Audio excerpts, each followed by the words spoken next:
This session is titled Code Obfuscation through Mixed Boolean-Arithmetic Expression. And I will start just right off by introducing myself. I am Arnau. I'm a hacker, reverse engineer, and mathematician. I'm currently working as a senior malware reverse engineer at Panda Security, which has been acquired by WatchGuard a couple years ago. I'm also the founder, a security researcher, and the trainer at Fura Labs. So here you have a couple links, a couple QR with links to Twitter accounts, both my personal one and also the Fura Labs. It will be great if you follow us there, and I will be posting some updates on there too. So before we begin actually with the material, I would like to say to everybody that if you are not on mute, I think everyone is, but please mute your microphone if you're not. And also, as has been said, this session is being recorded and will be shared. Just a little bit also about the logistics of the session. This session is thought as an extended talk / workshop. But I won't really go into live demos that much, because otherwise it should have been like 4 hours session. Instead of that, my idea with this session is presenting you several important topics that are related to code obfuscation and the context of using mixed Boolean arithmetic expressions. And we'll be looking at different sections for the materials of the session itself, and I will be doing some pauses between each section in case you have questions. And so please wait until I tell you that it's time for some questions. There will be a couple pauses during the sessions. And then at the end, of course, it is planned that we have some time for Q&A if you have any doubt or want to discuss about any particular things in the materials or even beyond. That being said, let's get into it.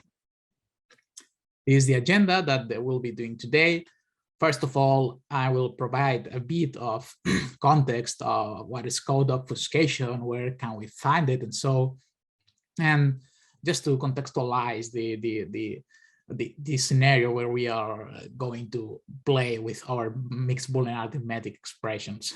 Then we'll jump into a bit more theoretical, if you want, section, which will be some preliminary concepts that are needed to really understand what are MBA expressions, even a bit beyond what is needed for obfuscation, but this way you will be able to analyze with a better view other obfuscation schemes that you might find that rely on MBAs, and it doesn't hurt. That way, after seeing the preliminary concepts on MBAs, we'll see actually we will visit 3 obfuscation mechanisms that leverage MBA expressions. You have them here. There will be MBA rewriting, the insertion of identities, and also opaque constants at the end. For the obfuscation MBA expressions, as said, I will, in the slides themselves, I will walk you through some practical demos, some guided examples that will show the methods themselves being used in real life.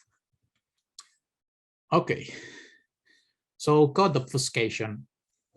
What is the context of code obfuscation? Essentially, when we talk about code obfuscation, we do this in the context of a technical protection against what we call man-at-the-end attacks. And this is a scenario where the attacker of the analyst, say it how you want, has an instance of the program, and it completely controls the environment where this program is being executed. And you can see in the schematics, obfuscation is one of the technical protection that one can leverage against the made attackers. It goes alongside encryption, server-side execution, also trusted native code. Those are some of the most important ones, but also check that we don't only have technical protection. There is also this small square around here, which are technical protection. So when we talk about code obfuscation, we do this in a broader context, and we need to know where are we focused right now. So this is just to so everyone is on the same page in this topic. what is the essential idea on code obfuscation? Basically, we talk of obfuscation, code obfuscation in general, is we talk about a process of, it's a transformation, a transforming process that gets an input program, let's call this input program P, and it gets transformed into a functional equivalent program P prime. And by functional equivalent, it means roughly that they do exactly the same. But P prime is harder to analyze and it's harder to extract information than from P.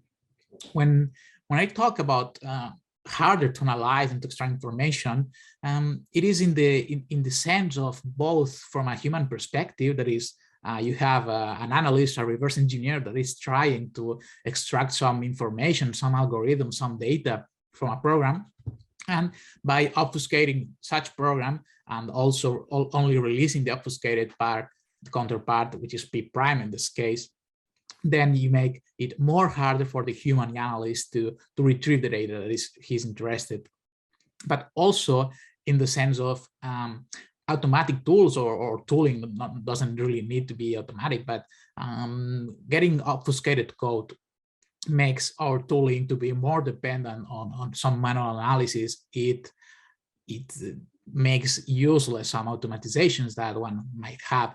So it is harder, obfuscating makes harder to analyze and to extract information, as said, both from a human and manual perspective, but also from an automated and tooling perspective. And what is the motivation? Essentially, as you probably know, when some software gets obfuscated, it's 99% of the time, if it's not for research, it's just because we want to prevent, or even what happens usually is that we want to complicate reverse engineering, because prevention of reverse engineering, as in making it impossible for our program, our code, obfuscated code to be reverse engineered, cannot really guarantee that. But we can complicate the process, making the enemy, or in adversarial scenario, making the adversary to spend a lot more time and resources to be able to get what they want from the program, from the code itself after being obfuscated. Where we see presence of code obfuscation used in real life. So essentially, we have two big realms. First of all, would be on software protection, commercial software protection, usually, which might be used for the sense of protecting intellectual property. Think of some algorithms that are intellectual property of a particular company, for example, and they want them to be obfuscated, so it's not easy to retrieve what they are actually doing in their code. Also, digital rights management. Everyone is nowadays familiar with this kind of protection, even if not explicitly, but anything that you reproduce on Netflix or any major video platform like this runs on some form of digital rights management that prevents it from being copied and from being distributed without permission. This also usually uses some kind of software obfuscation, of code obfuscation, to manage their mechanisms. And also really important in this gaming era is in the anti-cheating industry, the teams at gaming security teams at gaming companies that have to deal with anti-cheating protections to protect their games, their games from being abused by cheaters and by let's say, well-intended users or gamers. They usually have to introduce some kind of obfuscation, if not a lot of obfuscation in their mechanisms. Let it be some detection for the misbehaving of the user, or if what is going on recently is also a ton of drivers that monitor some of the behavior of the user. So what the anti-cheating software is doing is important that is obfuscated, so it's not easy for the adversary, in this case the cheaters or the people doing the cheats, to easily understand how the anti-cheating work, so they can bypass their protection. So this is a really another realm where code obfuscation is really present nowadays. And then, of course, malware threats. We find obfuscation of every kind that one can imagine. This is, from a naive perspective, you can think that the obfuscation that gets thrown into malware samples, on the one hand, allows for this malware to avoid automatic signature detection. That is, if you have some naive antivirus with some signature from known samples, if you just obfuscate those samples in different ways so that they look different, or somewhat different, at least at some part, from a syntactic point of view, but they still do the same, they preserve the semantics, they will usually bypass naive automatic signature detection. But even more of that, malware threats use obfuscation because the obfuscation technique usually slows down the analysis that has to be done by a reverse engineer, a security team at an AV company or any security company that has to deal with malware threats, or for a forensic company that found some traces of malware on a case. So if threats, malware actors introduce obfuscation into their malware samples, those samples will be way more difficult to analyze, costing more time and more resources to the teams that have to analyze them. And at the end, if this malware gets more time to be to be able to stop it from a contextual point of view, from a behavioral point of view, that usually means that the malware actors get more money, which is usually what they are after. Think of the crystal clear case of ransomware. If a sample of ransomware gets undetected because it's avoiding automatic signature detection, as it is getting obfuscated in several ways for its submission, and also it's heavily obfuscated, so what it is actually doing and what it is performing and how it is doing, so we can detect it better and classify this family, it will be running more and more time without the protection, the security solutions detecting it, leading to more money to malware actors.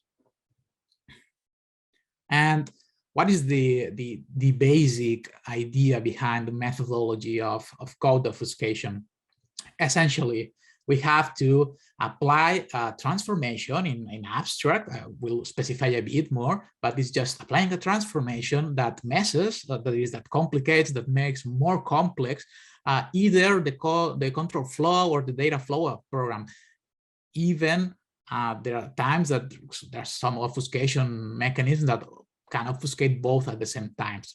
When we talk about the control flow, it's just how the path that is following the program goes. Think of everything that has to do with branching, with looping, with calling one function and returning. That is all that has to do with control flow. If you are experienced with disassembling or some reverse engineering, for sure you are used to control flow graphs for functions and also call graphs of a program. So messing with these structures, for example, flattening the control flow and replacing all the control flow graph information from a function with just a massive switch whose element that will be the one that controls the next part that will be executed, gets updated at each chunk that will be executed. This way we have a flattened control flow with a massive switch that is controlling the flow of execution instead of the usual control flow graph. This is just an example. Also data flow, which is essentially all the data that we have, and we will see that the mixed Boolean-Arithmetic expressions usually and most of the time attack to data flow, to the data flow that they obfuscate. These transformations that mess, complicate the flow, the data flow, the control flow of a program, can act at different abstraction levels. And this means that we can apply, and we have tools and also manually to apply these transformations to either source code directly and then compiling. Also, we can apply those transformations directly to the assembly code or the compiled binary, or it's quite common to apply them at an intermediate representation. This is, for example, the case of LLVM transformation, where you compile your source code, your C, for example, to an LLVM intermediate representation. Then you can apply some obfuscation mechanisms as custom compiler passes to that intermediate representation that will end up being compiled back to the binary. And as we have transformation that can complicate the program's control flow and data flow at different abstractions level, as said, and this can affect different target units, even at control flow, data flow, at either of the abstraction levels. We have different target units that one can address to obfuscate. It can be the whole program, which is not really common, but it could be. It can be functions, which is quite common. It can be at the basic block level, or even at the instruction level. For example, function, think of what I said before. It's just replacing the control flow of the function by flattening it with a switch that controls the flow. And for example, the whole program, we have one of the most prevalent and most complicated forms of obfuscation, which would be, for example, virtualization-based obfuscation, where the whole program instructions are replaced by some arbitrary instruction set architecture, and then there is an interpreter embedded and some bytecode that will be interpreted by the embedded interpreter, and that will be running the actual program. And for instruction unique, for example, think of just replacing some instruction in assembly with a couple or three other instructions that do the same, exactly the same, but they are more instruction, more complicated, and applying this iteratively to many instruction will give us to a more complex code, more obfuscated code.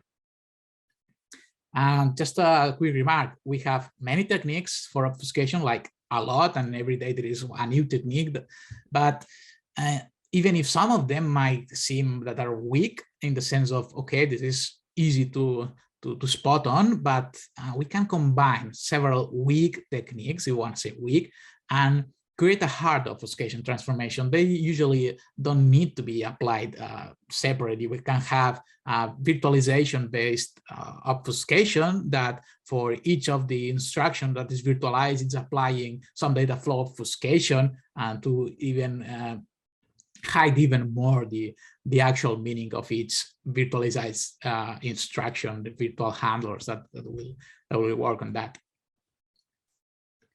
Okay, now let me make a super quick break, just a minute. If you have some questions so far, want to address anything, please jump on. Otherwise, I will continue with the presentation.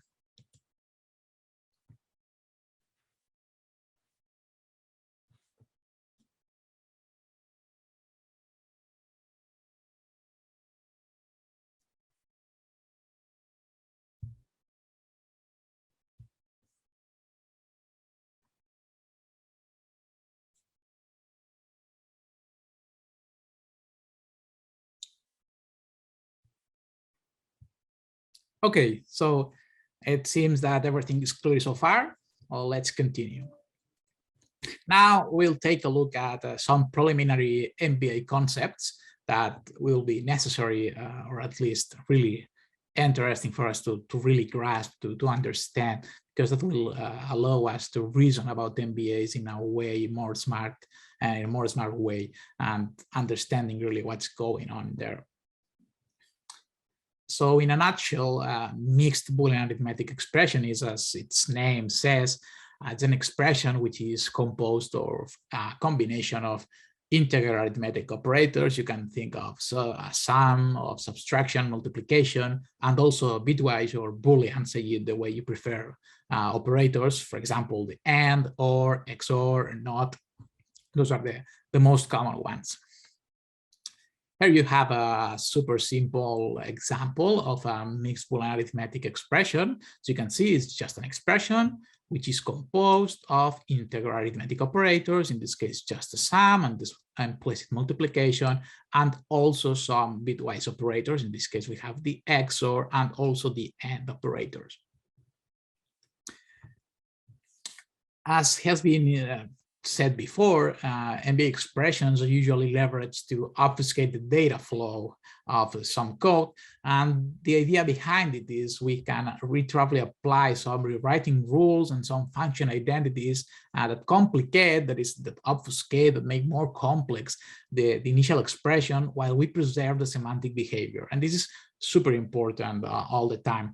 When we are obfuscating, not only in MBA, we want to preserve the semantic behavior of the code that we are obfuscating. Otherwise, we would end up with some code that does not exactly the same that the initial code, which it's not what we are looking for. We want that the obfuscated code is more complex to analyze. It's harder to analyze, to extract information from, but we want it to preserve its semantic behavior. That is, when we run it, we want it to do exactly the same. So the motivation behind why we use MBA expressions is that combining operators from these different fields, which is the arithmetic and bitwise fields, those operators, those combinations do not really interact well together. It's kind of funny, but this is essentially what computers are doing all the time. And our CPUs, they all have the LAU, but there are really today no rules or no general theory that allows us to deal with this mixing of operators for an arbitrary number or arithmetic or Boolean operators. And for example, we have no general distributivity rules. We have no general factorization when we combine such different operators from both of the realms. So that gives us a motivation of maybe we can use it to obfuscate some code by making it difficult to extract information for, because we have no general theory to deal with such expressions. But again, we want to preserve semantic behavior, and we're going to see how that can be accomplished. Brief notes about obfuscation versus cryptography and the role, the play of the MBA expressions in that. If you're familiar with any kind of cryptography, even very basic, of course, they are using what we call MBA expressions, even if in cryptography, it's not really common to see that name. But essentially, in cryptography, the MBA expression is the direct result of what is the description of the cryptographic algorithm. And we're interested that the crypto system that results from this expression, this algorithm, verify some set of properties. These properties make it interesting from a cryptographic point of view. That is, for example, non-linearity and non-linearity, and also high algebraic degree that make it hard to reverse, essentially. So in this case, when using MBAs in cryptography, the form of writing really complex is related, like directly related to hopefully some intrinsic computational semantic complexity for the resulting function. That is, we want in cryptography that computing the inverse, for example, think of hash functions, it want to compute this inverse to be really difficult, or for example, in symmetric cryptography, if one does not know the key, computing the inverse of the algorithm that has been built on top of some MBA expressions combined, I want to be really difficult to do. On the other hand, in obfuscation, when we are using MBA expressions, such expressions we get that as a result of rewriting iterations that are get from a simpler expression. And we start by the simple expression, which has really simple black box characteristics. We think of an expression that is just the sum of the variables. We'll see an example building up on that in a second, but we have a really simple expression, we obfuscate it, and the resulting MBA expression can have really simple black box characteristics. That is, the semantic behavior that it describes is really simple as the initial one. So in this case, in obfuscation, we don't really have a direct relation between what is the complex form of writing MBAs and some intrinsic computational or semantic, if you want, complexity in the resulting expression. That is, we obfuscate simple expressions usually, and we actually know when we are obfuscating them that the complex form of writing that we will arrive after applying some techniques with MBA obfuscation is actually related to a semantically simpler expression. So That is the case. In obfuscation, we start from a simple expression with simple semantics, and the result of the obfuscation is an MBA expression usually that, even if it can show a syntactic complexity quite big, it's related to a semantically simpler expression. And we know that that's essentially the main difference when talking about expression mixing Boolean and arithmetic operators in obfuscation versus cryptography. So just to be clear, in this session, the rest of the session, we will be focusing on MBA expressions in the context of code deobfuscation. Okay, so we are not getting into MBA expressions applied to cryptography. That would be for another topic. Let's dig in some definitions. And here there is a deliberate decision to define MBA expressions by explicitly describing their building blocks, their operators, if you want. These operators will compose the MBA expressions, and we will see how they are bundled together to define such an MBA expression. That is the case because this is probably the easiest way and the more practical way to see MBA expressions from an obfuscation point of view, and especially from a point of view of obfuscating other expressions or constants, as we will see. There are certainly another approach. We try to formalize the concept of MBA expression as functions that are operating on a set called a Boolean-Arithmetic algebra, which is an algebraic structure. But it really doesn't add that much for our particular case, and has some caveats that I won't really go into that. But if you're interested, of course, we can talk about it afterwards, or ping me about that. Anyway, we will define the expression simply by saying, okay, we have these building blocks, which are our operators from arithmetic and from bitwise world, and we will see how we compose them and if we can bundle them together. And we usually in literature have to make categorization just to make a bit of a scope of what we consider when we study mixed Boolean arithmetic expressions, which are on the one hand, the simpler ones, the simpler form, I would say linear MBA expressions. Those are also the more prevalent in all practical use cases, and we have some time afterwards. We can chat a bit about why those are the most prevalent, and I have some ideas why they are. But those are a subset of a more general definition, which will be the polynomial MBA expressions.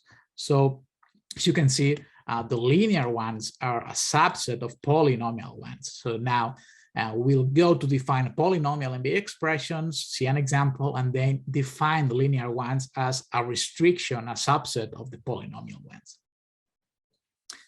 Okay, now it goes more or less informal definition. I didn't want to put the more formal variant of this definition because it might be a bit cumbersome to really transmit what everything means just in a slide. But this will be more than enough for our purposes. Don't be scared. This is what looks like the formula for a polynomial MBA expression, as you have colored everything pairing with the definition. So I will go with you. Polynomial MBA expressions consist of a sum of terms. You have these, the summing. So we have some terms that are being summed. Okay, then each one of the terms is composed by an n-bit constant, which is essentially a constant on n bits. Think, for example, on 8 bits would be a constant from 0 to 255, for example. And then each constant is multiplied times the product of several bitwise expressions. That is, we have a sum of terms. Each term is composed by a constant, an n-bit constant, times the product of several bitwise expressions. Those are the bitwise expressions that are applied to a number of n-bit variables. In this case, I said number t of variables, but can say it can be any number of variables, just a placeholder for any number you want. So take a look that we have n-bit constant, an n-bit constant times the product of several bitwise expressions on a number t of n-bit variables. And this term, we have several terms of this that are summed up together. Now, if it's not entirely clear, now we are going to see an example where we will relate to the formula. Okay, it might be a bit intimidating, this formula, but it will be super easy to follow with all the underlying colors. And I will also guide to you again. So we have this polynomial MBA expression, which is, again, a sum of terms. This is the sum. So we can see in red underlined just below everything else, we have the three terms. This is the first term that is being summed. This is the second term. And this is the third term that is being summed. So those are the terms. Okay. So each term, this one, and this one, are composed by, first of all, an n-bit constant value. In the first term, the n-bit constant value is 43. In the second term, the n-bit constant value is 2. You have here underlined in blue, the same as here. And in the third term, it's 123. Now, each term is composed by the n-bit value, the n-bit constant value, times a product of bitwise expressions. So we have in green, as you can see, this is the whole product of bitwise expression for each one of the terms. In the first case, which is the biggest one, and it will be, and we'll just see it, and the other ones will be way easier to get. But this is the whole product of bitwise expressions. And this one is the first bitwise expression. It appears 2 times. That's why you have here a separation, because this is a square. So it will be one bitwise expression, the same bitwise expression again, which is multiplied again. So there's 2 bitwise expressions, and then the third bitwise expression, which is all this one.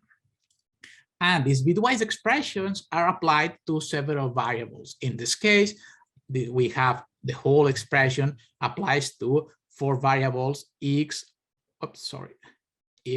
y, z, and t, which appears also here. It's not necessary that all variables appear in all the bitwise terms, but if we have any variables in general that appear on any of the bitwise terms, we have actually that MBA expression encompasses all of those variables. Okay, so we have the variables in this case are x, y, z, and also t, which are also the variables that appear here. They are marked here in orangish. Okay, for the second term, it's super easy because we have the constant, the n-bit constant, which is 2, and then the product of the bitwise expressions on a variable are everything is only x, because this is a product. Well, actually, it's a product, just one element of a bitwise expression. Okay, it's a bitwise expression, just it's not operating with any x operator, and the variable that it applies, which is the identity bitwise operator, if you want, is x itself. And here we have similarly the product of bitwise operators, the 4 bitwise operations, those are the x or y, then we have z, then we have t times that because it's squared. And also here we have the 4 variables appearing here. Okay, so I hope that it's clear now what a polynomial MBA expression is, and you can identify them. But it's really, for me, it's important that you understand this concept, even if it won't be used extensively during practice. You don't really need to know if a thing is polynomial or not, but when you actually want to research about it and want to see, okay, which approaches do I have, which ones might help in this case or this other case, it's really important that you can identify those things, that you can work on those things. Then, what are linear MBA expressions? So essentially, we said earlier that linear MBA expressions are a subset of polynomial MBA expressions. So any linear MBA expression is at the same time a polynomial MBA expression. And the way of defining linear ones is by imposing a restriction. So we impose that they have to be of this form. But this essentially means that, as you can see, we are getting rid of the product of bitwise expressions. We don't have a product, we only have one bitwise expression.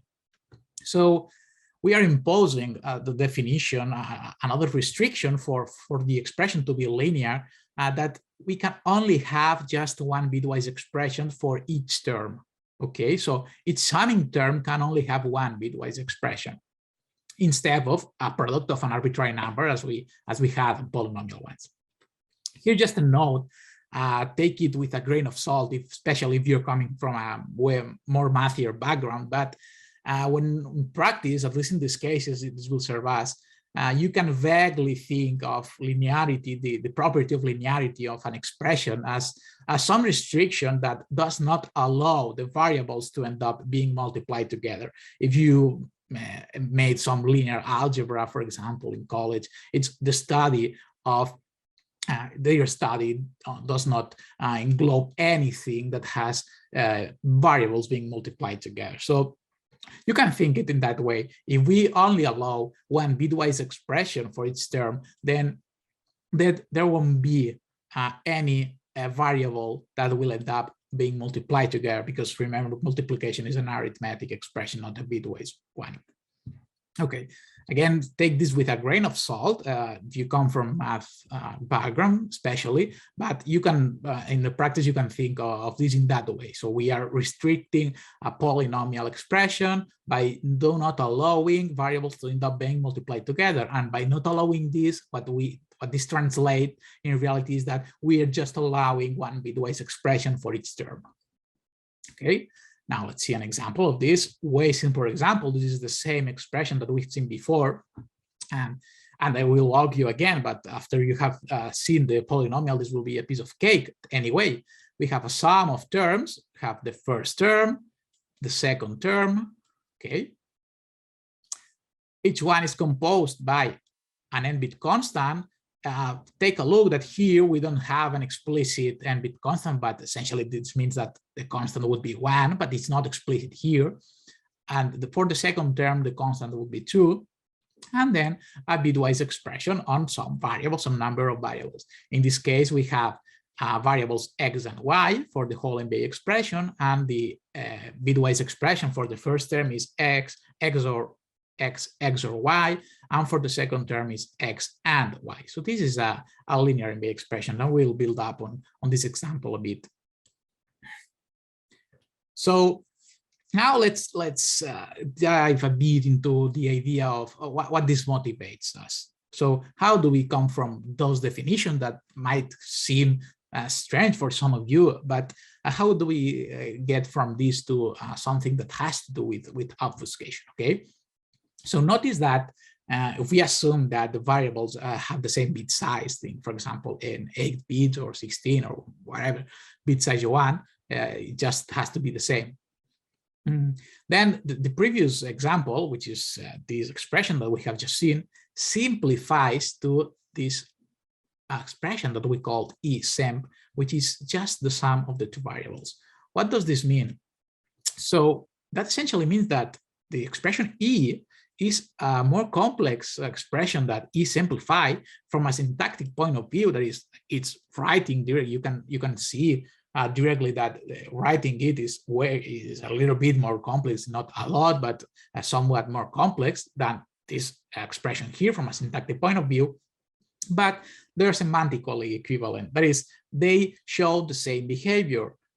In other words, if you plug any pair of inputs x and y to either this expression or this expression, it will always produce the same outcome, which will be, from a semantic point of view, the sum of the two variables. Okay. We can easily verify this equivalence with an SMT solver like Z3, and I will walk you through this. You don't really need to know SMTs or Z3 because the code is self-explanatory and it's just 4 lines. But essentially, here you have it. If we define x as a bit vector with label x of 8-bit size and y the same way, then we define an NBA expression E, which is this one, which is essentially the expression E that we have seen, but now translated to, let's say, Python-like operators or code-like operators. And then we also define the A simplified, which is just the sum of the two variables. Now, when we call the proof of Z3, we will check for equivalence between those two expressions. That is, it will check if there is any pair of input that produces different output. And as it won't be found, then we can see that those expressions are equivalent. Then we just run it, and it will throw us that it's proved. So we have that E and isSemp are equivalent expressions. That is, they have the same exact semantic behavior. They produce the same output for the same inputs. Okay, let's make another super quick break now, in case you have any question right now. I will give you just a minute or so if anyone wants to jump on, and if not, we will continue with the obfuscation part.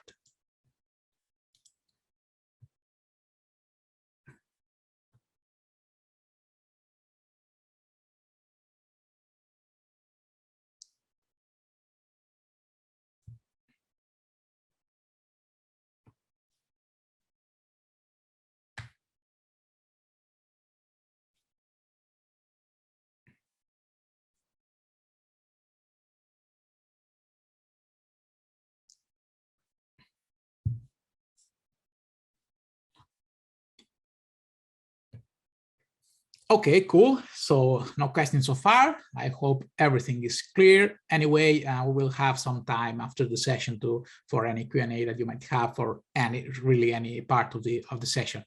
So let's continue, and let's dig into the part of actually doing obfuscation while leveraging those MBA expressions. So what is the idea? From the previous example that we have just seen, it suggests us, as you might have been thinking, okay, but then if those expressions are semantically equivalent, what if we just replace the appearing of an arithmetic sum of two variables in our code by the more complex expression that involves an XOR and an AND Boolean operators, and it will preserve the semantic behavior. So a super simple idea to obfuscate some code is, okay, we have some code that we want to obfuscate some part, or we want to obfuscate that we are doing a sum. So we will replace the call to the sum, or just the invocation to the sum, by doing the operations that we saw in the other expressions, which involve an XOR and an AND Boolean operator.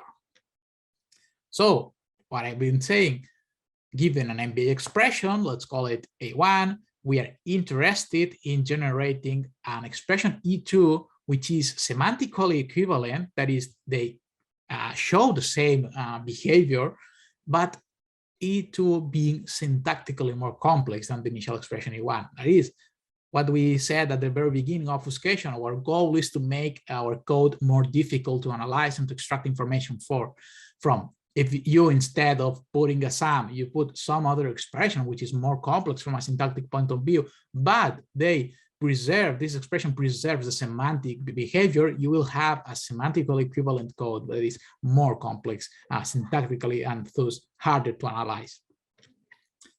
This process in MBA expressions is usually we have two separated components that can be used separated or also combined. We'll see a couple of examples. First is what we call MBA rewriting, and the second one would be insertion of identities. And I will walk you through them, and they are really simple, especially the first one. Okay, so for MBA rewriting, the basic idea is a chosen operator, or even an expression, a small expression, is we get it and we rewrite it with an equivalent MBA expression, which is essentially what we have been talking, motivated by the previous example. Is, okay, we have some operator, some expression, which in this case is X plus Y, and we will replace this disappearing by another expression that is equivalent from a semantic point of view, but it's more complex syntactically. So these are rewriting rules. If we have some rules like that for different operators and different expressions, we can build up on top of them and apply them iteratively, for example, and we will get more and more complex expressions that preserve all the time the semantic behavior. Another technique is what we call the insertion of identities. And this is a bit more involved to explain, but it's really easy to understand anyway. So if we get E, in this case, lowercase e, just to avoid any confusion, to be a sub-expression, and let me emphasize, I say any sub-expression, but it can perfectly be the whole expression. It's just, it does not need to be the whole expression. But the example we'll see, it will be applied to a whole expression for simplicity, but we can use that for in any sub-expression that we want. Okay, so we get any sub-expression, an MBA sub-expression of a target expression that we want to obfuscate. Then we can write this sub-expression as the outcome of applying two inverse functions on n bits. And what does this mean? Essentially, we have f, which is often an affine function, and I will get in a second what does this mean for us, but we will get this sub-expression and then plug it as input to some function f and get the result, the formula, the result we get as a formula, and then apply the inverse of this function to this result, and we get another formula each time bigger. So this will essentially preserve the semantics, because if we apply one function and its inverse to an input, we will get essentially semantically the same. But if we're expressing it as a formula, we'll get a more complex formula. We'll see an example in a second, and it will be way clearer that way. Okay, as I said, f is often an affine function. It doesn't need to be, but it's usually an affine function for some reason that I won't really dig in, but it has some nice properties for us. If you're thinking, okay, what is an affine function? Again, in practice, for our usage, you can vaguely think of affine functions are those functions that have the following form. So those are functions that are applied to some input. In this case, our input is an MBA expression, and the outcome they produce is, okay, let's multiply this MBA expression, this input, by a constant, and then let's just sum another constant. And as you can see here, A and B are n-bit constants, and E is our MBA sub-expression that we want to obfuscate. Okay, so let's see, an example that will combine both rewriting operators and also insertion of identities, and it will everything become clear. Let's start again with our example that we've been using. Let's call E1 is just the sum of x plus y. And then consider the following functions, f and inverse of f minus 1, on 8 bits, okay? So those functions, f and f minus 1, are inverse. I won't show it here right now, but they are inverse functions. That is, they applied one after the other to an input. They will produce semantically the same input. Okay, so now we'll consider E2 obtained by applying the previous rewriting rule to E1. This is essentially what we have done before. Let's get our rewriting rule that we went from x plus y to this expression here. So let's just consider E2 obtained by applying such rewriting rule to the sum operator to the x plus y MBA expression. Okay, this is E2. Now, what we'll do is apply the insertion of identities. Now it will become clear what the procedure looks like in real life. So we'll name a temporary expression, which I called etemp, and this will be the result of applying the function f to the expression E2, which is this one. Sorry, this one. And it will give us, as you can see, 39, which is here, this function. We are applying this function to the input E2. So it's 39 times E2 plus 23. We are applying this function to E2, which is this expression. Okay. And now we will do the following step in the insertion of identities is, okay, now let's apply the inverse of the function to the outcome, to the previous outcome. So we will apply the inverse f minus 1 to etemp, which is essentially applying the inverse of f to f of E2. So what we have here is step by step, f minus 1 of etemp is 151 times etemp. This comes from here. We send the input to 151 plus 111. So we send our input etemp to 151 plus times etemp plus 111. And now we'll just expand this expression and we'll see what we get. So we get the final expression E3 on expanded form, which is essentially exactly what we have seen, but we have just expanded it for you to see. It's 151 times this would be etemp. All this would be etemp because why? Because etemp is 39 times E2, which is this part of here, which is this part of here, plus 23 plus 23 plus 111 plus 111. So let's recap a bit. We have two inverse functions here. Now we get our initial expression, which is x plus y, and we apply it our rewriting rule that gives us a already somewhat obfuscated expression, E2, which has this form. Then we apply an insertion of identities that are produced by these two functions here by applying first the function f to the previous result, getting this output, and then f minus 1, which is the inverse of f, to the previous result. This will give us 151 times etemp plus 111. And expanding this expression, that is expanding etemp, and from etemp expanding E2, we'll get to the final expression E3, which is all that. Okay? Now, let's get to a practical demo. I will guide you through playing a bit more through these three expressions that we have, which are E1, same as the example before, x plus y, E2, which is this expression which has been obtained by applying the rewrite rule that I showed you to the first expression, and then E3, which is the outcome of the previous example operations that we have seen using the rewrite rule and then an insertion of identities. What will be our task? First of all, we will compare the syntactic complexity of the three expressions, E1, E2, and E3.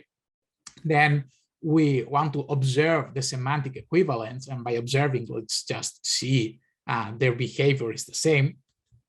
And finally, we'll prove its semantic equivalence. Okay. So let's start with the first task of comparing syntactic complexity, and this is something really trivial to do from a mathematical standpoint. You can already see that this expression is more complex syntactically than this one, which is more complex than this one. But let's take a look also in C code, which is really the same as really similar to mathematical code. But I'm also interested in using how this translates to assembly code. Okay, so here you have the first expression, E1, which takes two 8-bit variables as inputs and produces an 8-bit output and just returns the sum of the two variables input. If we compile it and we just remove the function prelude and the returning the instructions, essentially we are loading the variables and adding them together. I don't expect you to understand the assembly, although I guess many of you here are familiar with it, but anyway, I just wanted to see how the complexity grows as we increase the syntactic complexity grows as we also increase in the C code. For the second expression, E2, the same. We just introduce it here, the same inputs, 8-bit inputs, 8-bit output. And here we already have a little bit more complex syntactical expression. Here you can see that we have the XOR appearing. It's here. We have also the AND bitwise operator again, which is here. And essentially we have a more complex version of this assembly counterpart for the E2 expression. And finally, the E3 is again syntactically in C. It's obviously trivial to see that it's more complex than the other ones, but it also translates to when we compile it in assembly. Here we see some IML instructions. We also see the AND here, the XOR. So essentially, well, and also constants that appear here, which didn't appear before. So as you can see, we have here the three expressions syntactically. We observing them syntactically to be more complex, as more complex is the outcome of the obfuscation we have seen, both in C, of course, but also translating to assembly code. Now, the second task would be let's observe this semantic equivalence. And by observing, I will just produce a super simple program. As you can see here, I just have the 3 functions defined as before, and a main function that the only thing it does is getting the inputs from the command arguments, and it will call the 3 functions with the same input, and we will see it. In this case, I will compile it, and then just a couple of quick examples for you to see. We call it with 1 and 2. The 3 expressions will give us 3. If we compile with 23 and 89, 3 expressions will give us 112. So essentially, they are describing the same semantic behavior. Their output for the same pair of input is always the same. Okay. In this case, we only see 2 examples, but you could try any examples you might like. And now for the third task, we're gonna prove actually the semantic equivalence of E1, E2, and E3. And we will do that by proving this diagram. Essentially, we will prove that E1 is equivalent to E2, E2 is equivalent to E3, and then E3 is equivalent to E1, and then we will complete this cycle of equivalences. And we'll do this with an SMT solver again. It's really easy. You can read the code, and I will walk you, and you will understand it for sure. There is no problem, even if you have never used an SMT solver. Okay, we define our 2 variables as bit vectors with appropriate labels x and y on 8 bits. Then we just define 3 expressions, E1, E2, and E3, and we do exactly what we have said on this diagram. We prove that E1 is equal to E2, sorry, not equal, but equivalent, semantically equivalent to E2. Then E2 is semantically equivalent to E3, and then that E3 is semantically equivalent to E1. So we run this, we have the 3 statements proved, and then we have proved our equivalent cycle. So essentially, the 3 expressions are semantically equivalent. Okay, let's take our last mini break, just a minute, in case you have any question right now, and I will jump into the last section of the session today. I will give you a minute if anyone wants to jump and to say something, and otherwise I will continue.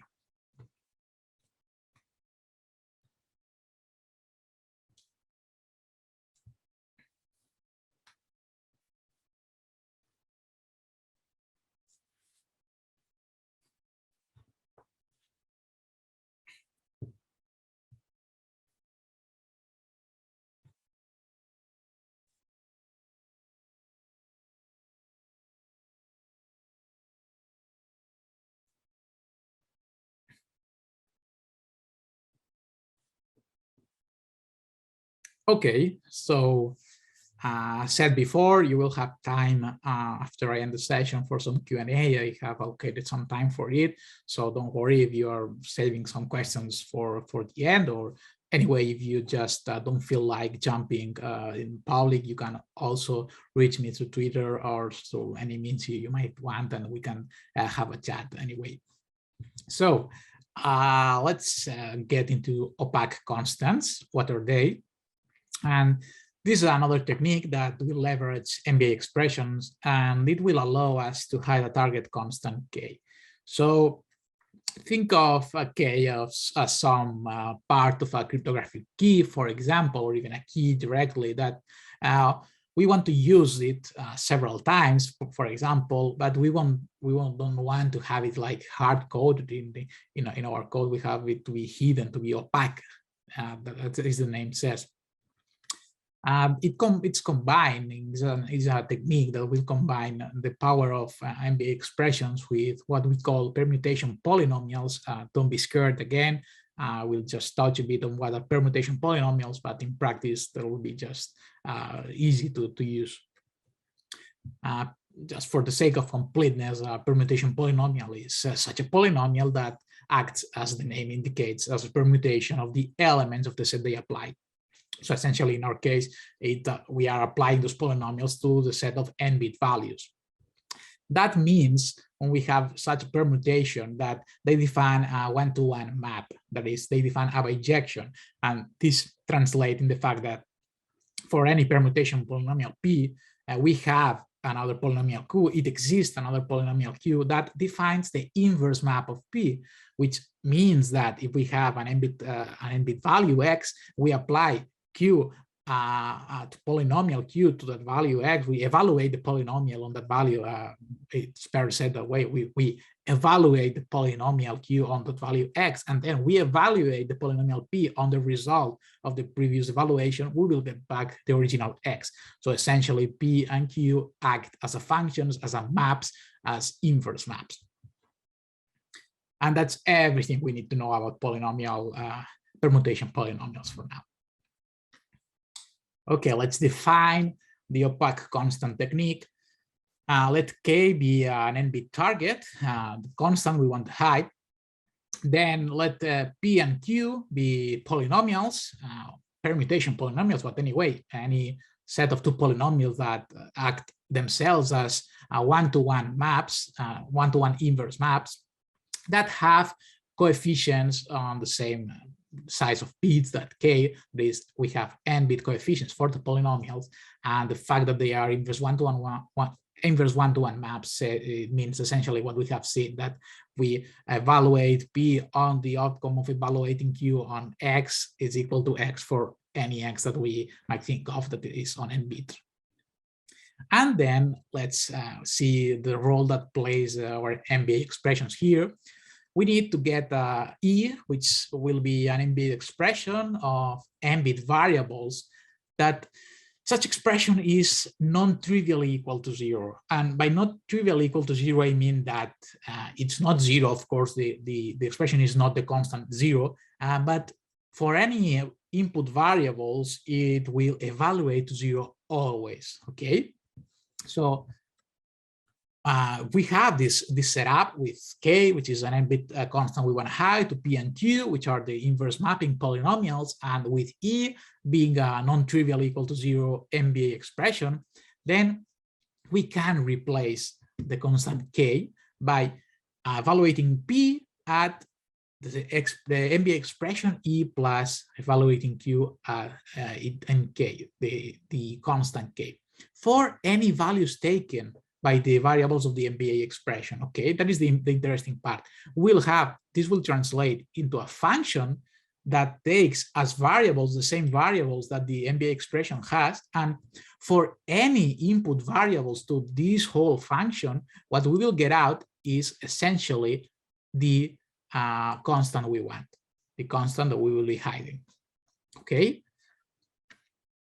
and let's just jump right into a practical demo. This will be a bit a larger demo longer demo than before, but I really want for you to understand what's going on and to visualize what I have just said with a clear example. Okay, so let's assume that we work on 8-bit values. I'm all the time getting 8-bit values because they are easier to visualize, to manage. They are smaller and they are super easy to treat with an SMT for some useful checks, quick checks, but that would work essentially. The same ideas would work for any bit size that you might want. Okay, so now we have here, I give you p, a polynomial, which would be 97x plus 248x squared, then also q, which is 161x plus 136x squared. And those two,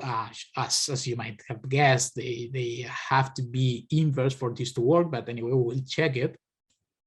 And then also I give you this MBA expression, which if we understand it as a function evaluating on two variables, now we write it this way, and this will be the MBA expression. And again, as you might have guessed, this MBA expression has to be non-trivially equal to 0. Okay, again, we will check that. What is our task? So first of all, as I've been saying, we want to check that p and q define inverse maps. That is, that if we evaluate p on the result of evaluating q on x, this will give us back x for any x that we try. Okay. Then the second task that we want to do is check that the MBA expression E defines a non-trivial equal to 0 MBA expression. Again, that is that if we evaluate any pair of inputs x and y on E, on the MBA expression E, this will give us as output 0 for any pair of inputs. Okay. Then we will actually, when we have that checked, which are our premises for the opaque constant, will want to use them using P and Q and E. We'll use them to hide the constant K equal 1, 2, 3. It's just a random constant. It has to be on 8 bits because we are working on 8 bits now, but it could be anyone. I just chose this one because no reason 1, 2, 3 seems fun, okay? So we will be creating the opaque constant function using P, Q, and E, which will hide the constant K, 1, 2, 3. And finally, we will check that this opaque constant actually works. It does what it has to do, which is giving back as always the constant 1, 2, 3 for any pair of input that we give to the function, to the opaque constant function. Okay. Okay, let's go with the first task. First of all, we'll check that P and Q define inverse maps, and we will approach this now with brute force, this super ugly brute force. But in this case, I just want to show you that you have resources to do that. It's for 8-bit, it's really, really simple. Okay, and this is just defining both polynomials in here in C, and I will loop over all possible 8-bit values and check if any application of the two polynomials, one after the other, to one of the values is different to the value itself. In that case, it will return with an error code, and we print that they are not inverse essentially, and otherwise it will end up the loop and will print that yes, they are inverse mappings. They define inverse maps. We just compile it and check it and run it. We will get back that yes, indeed, as we expected, they are inverse mappings. P and Q define inverse mappings.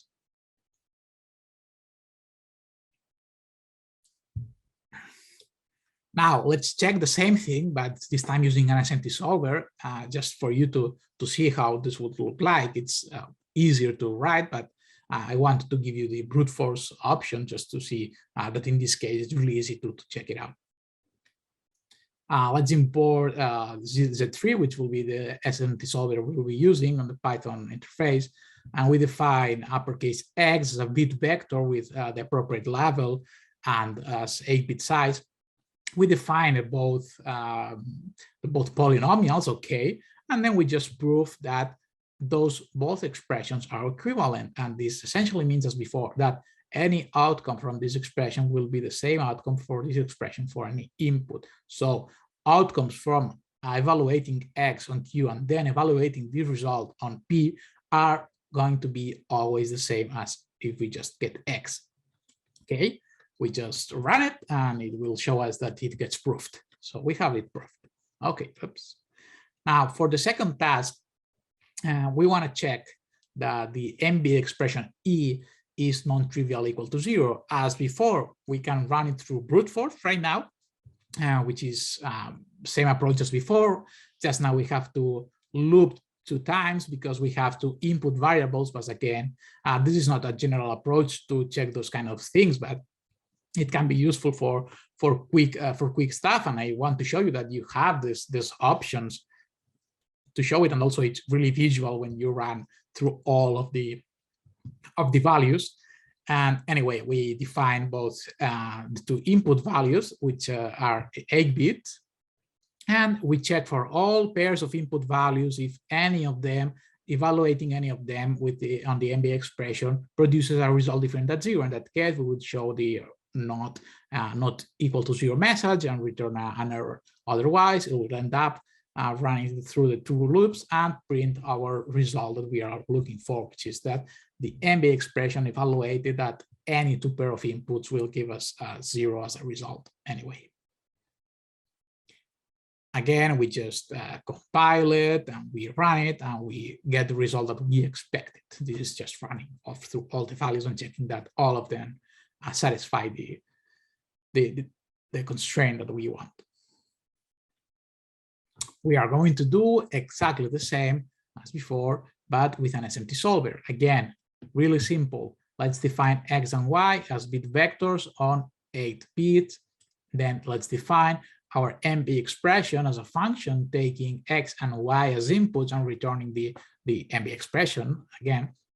And we will ask the SMT solver to prove that the outcome of this expression is the same outcome of this expression. Essentially, the expression 0 always outcome 0, and this expression will have to outcome always the same value, which will be 0 for any pair of inputs. Otherwise, it wouldn't be proved.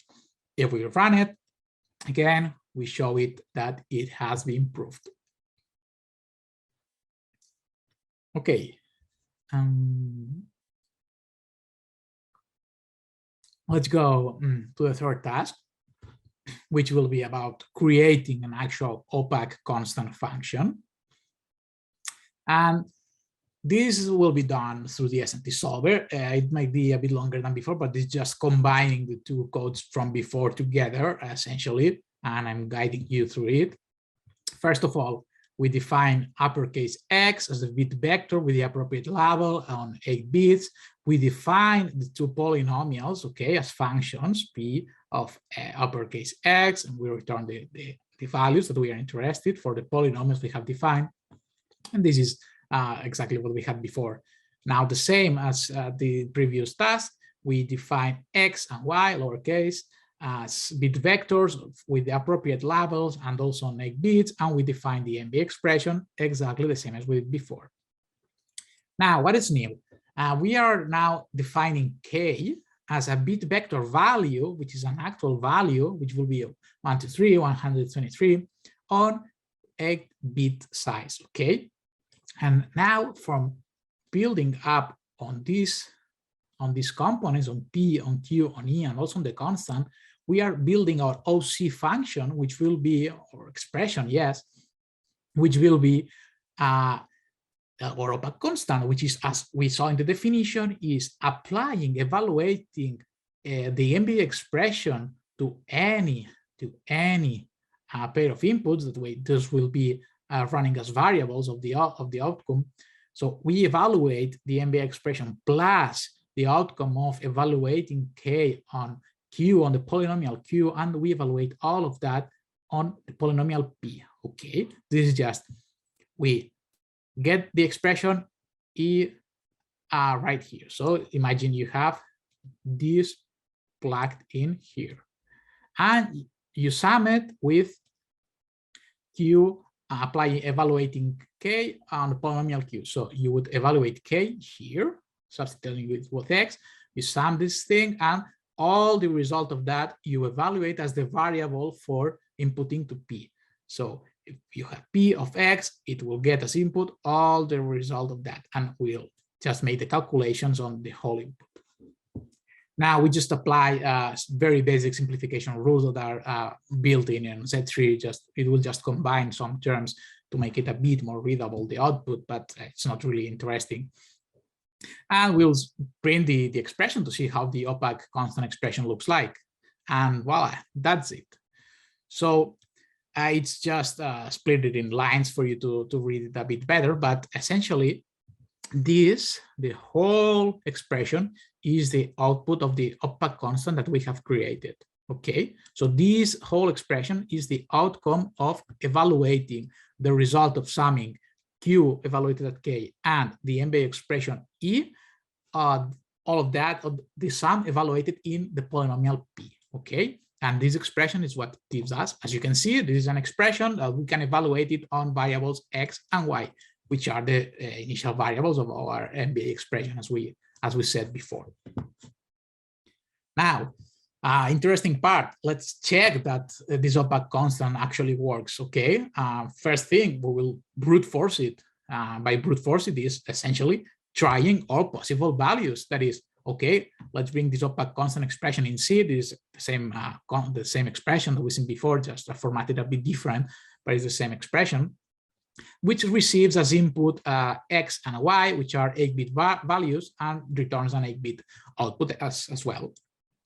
And the main function, the only thing that it does is it just runs through two loops, and it checks if we evaluate any pair of inputs, of 8-bit inputs on the opaque constant function, if it gets different, any result that is different from 123.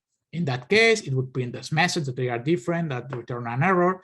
And if not, it will run through the whole loops, and we will get the final message that yes, indeed, our opaque constant function evaluated that any pair of 8-bit inputs returns us always the constant value 1, 2, 3. Okay. We just compile it and we run it and it works. So essentially, we have checked that for any pair of inputs of 8-bit inputs X and Y, this function, if we evaluate this function on any pair of 8-bit inputs, always returns the number 123. Even if you see it's really complex, you can throw it any pair of inputs X and Y, and it will always return the constant 1, 2, 3.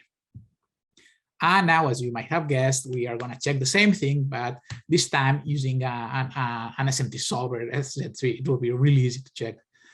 Okay, again, as we have done before, we define X and Y as bit vectors with the appropriate labels and as bit size. We define the function, which is essentially the opaque constant function we have seen a couple of times now, and we want to prove that this expression, which is the opaque function, the opaque constant function applied to two variables X and Y, which again are defined as 8-bit variables, is equivalent to the expression 1, 2, 3. The expression 1, 2, 3 is essentially giving us the constant 1, 2, 3. So it will check that there are no pair of inputs of 8-bit inputs X and Y that give any result different than 1, 2, 3. So if you run this, we prove it, okay, and it gives us back that it gets proved. Again, we confirm that this opaque constant function gives us back 1, 2, 3 for any pair of input values, okay? Cool. So in summary for the session today, we have seen how to apply several MBA obfuscation techniques and MBA rewritings, insertion of identities, and also opaque constants. Those can be used to obfuscate the data flow of code on expressions, especially the MBA rewriting and insertion of identities, and also to hide some data, some keys, some constants that we want to make them not visible or not clearly at plain sight with the opaque constants technique.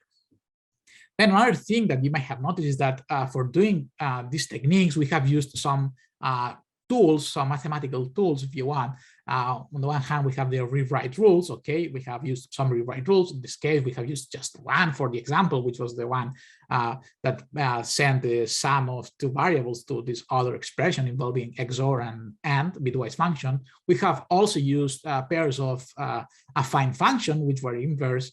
Also, we have used non-trivial equal to 0 MBA expressions, as the one we have just seen for the opaque constant, and permutation polynomials, okay?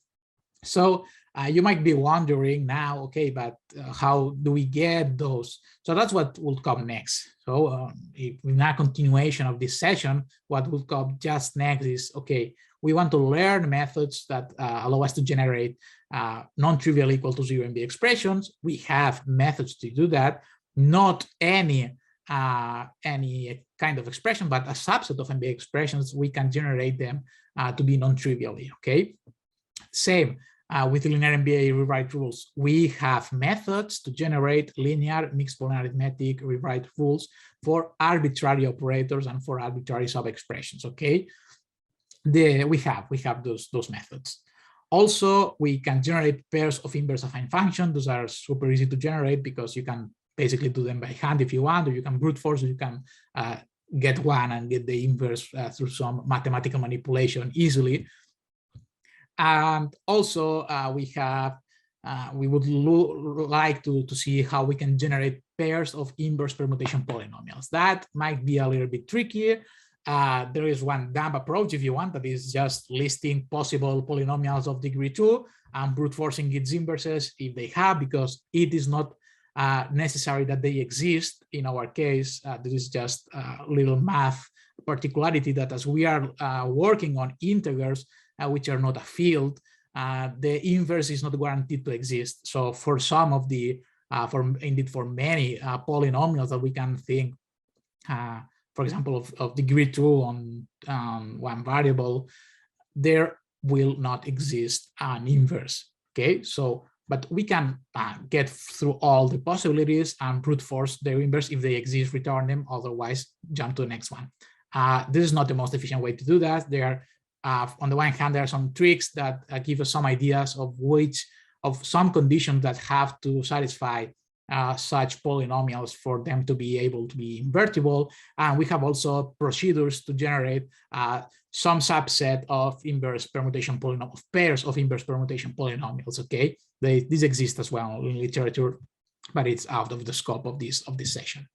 If you're really interested in learning, for example, that will come next, or digging deeper on the whole idea of MBAs for obfuscation, and even going far beyond that and seeing approaches for the obfuscation, and that I have included a few references. The first one is a shameless self-plug, which is my thesis, my computer science and maths thesis that I did a year ago or a couple of years ago, which was called the obfuscation using some program synthesis aided simplification of MBA expressions, but it has a section devoted to the study of MBA expressions by themselves, and I go over some other things like computing complexity, generating linear MBA expressions, generating non-trivial equal to zero expressions, and so on. Then there is also the obfuscation with mixed Boolean-Arithmetic expressions by Nino Idols, which was her PhD thesis, which is awesome, and it has many of the content that you really want to look at. It's not dated, but this field advances really fast. But anyway, if you are in any way interested in MBA expressions, you definitely need to read her thesis. And finally, I included this paper, which is, as far as I know, the first one that introduced MBAs in the context of code obfuscation. And they talk of methods to generate permutation polynomials. They talk about several ideas to formalize MBA expressions in the context of Boolean arithmetic algebra, for example. It's a bit mathier if you want. Well, actually, 3 references might be a bit mathier, but you can get the basic ideas from there and then pull the thread from it. And also, for example, if you go either to my thesis of iRolls, you can just go over all the references and pull the thread from that on MBAs. Here you have also the links, but if you look for the names, I'm sure that you will find them really easy. Okay, for the materials of this session, it's not uploaded just yet, but the link is ready.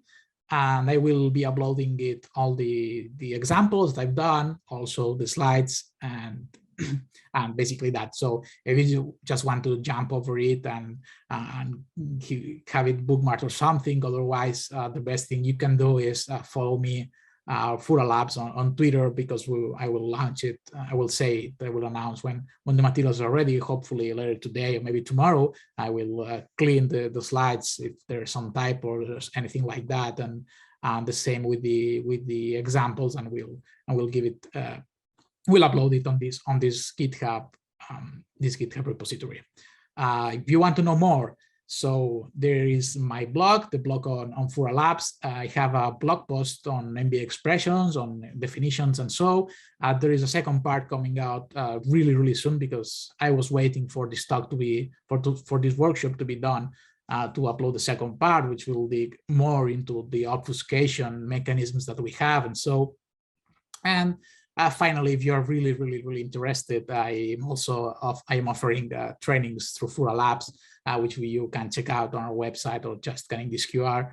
And that will be, they will have a section especially dedicated to MBA expressions, both from an obfuscation point of view and also from a deobfuscation point of view. What approaches do we have dealing with SMT solvers, symbolic execution, also program synthesis, and so on and so forth. And that's basically it. I hope that you enjoyed it. And now if you have any question, I think we have some time, at least 5 minutes or so, for any Q&A that you might want to address. Thank you so much.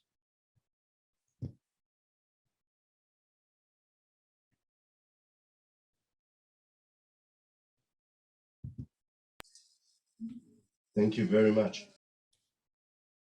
You're welcome.